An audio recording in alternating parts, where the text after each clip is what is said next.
गरीब किसान को एक जंगल में बहुत बड़ा पेंगुइन मिलता है। वो उसे देखकर बहुत खुश हो जाता है और उसे लेकर अपने घर वापस आ जाता है और अपनी बीवी को देता है और उसे कहता है कि आज मुझे इस जंगल में बहुत बड़ा पेंगुइन मिला है, इसे आज पकाओ, पेट भरकर खाना खाएंगे। कि बीवी जैसे ही किचन में जाती है और उस पेंगुइन को काटने लगती है तो उसे एक खूबसूरत लड़की निकल आती है जो बिल्कुल शहजादियों जैसी लगती है। किसान की बीवी ये देखकर बहुत डर जाती है और कहती है कि ये क्या हो गया और अपने शोहर को बुलाती है। शोहर भी ये देखकर बहुत हैरान हो जाता है और उस शहजादी से पूछता है, तुम कौन हो? प्रिंसेस ओबर्जन उसे कहती है कि मुझे एक जादूगरनी ने इस पेंगुइन में कैद किया है और आप लोगों ने मुझे आजाद कर दिया। बीवी और उसके शोहर बहुत खुश हो जाते हैं क्योंकि उनकी कोई औलाद नहीं थी।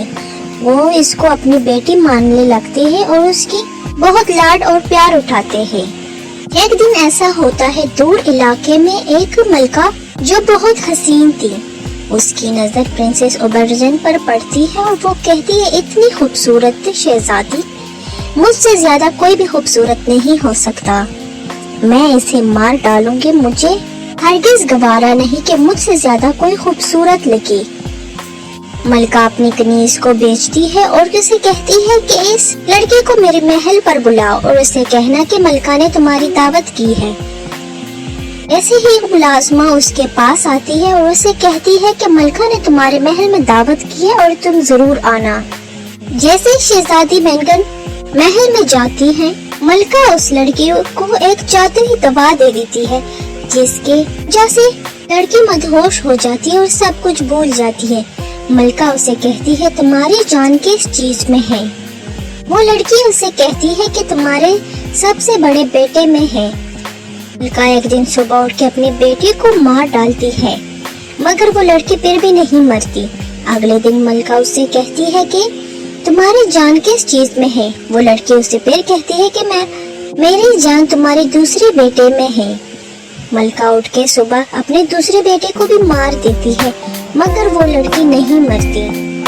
ऐसा कहते कहते मलका अपने 10 बेटों को मार देती है, मगर वो लड़की फिर भी नहीं मरती। फिर एक दिन मलका उससे पूछती है, तुम्हारी जान किस चीज में है?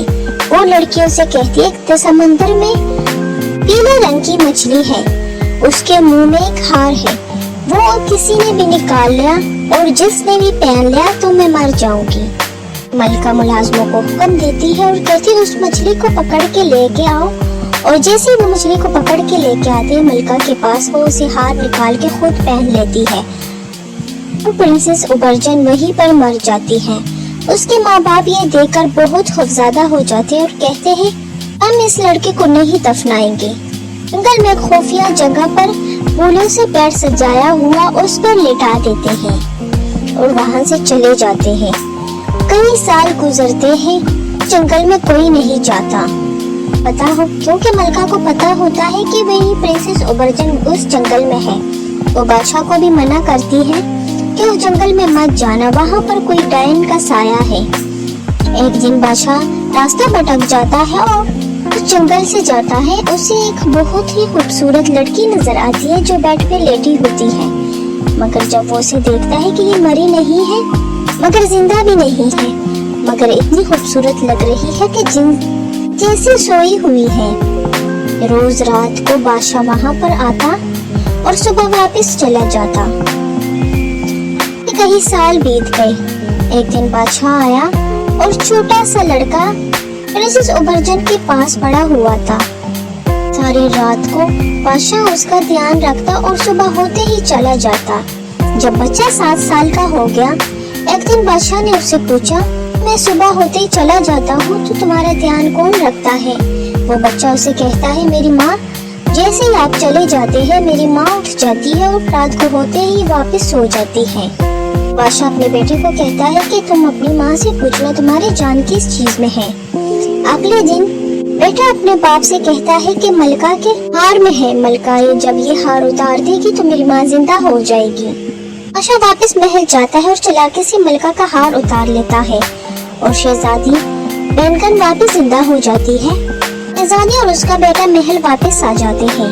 शहजादी बेगम बादशाह को हुक्म देती है कि एक गड़ा बनाओ सांपों से भरा हुआ और उसमें चूहे और कीड़े मकोड़े हो और उसमें मलका को फेंक दिया जाए। बादशाह ने ऐसे ही किया। मलका को उस गड़े में फेंक दिया।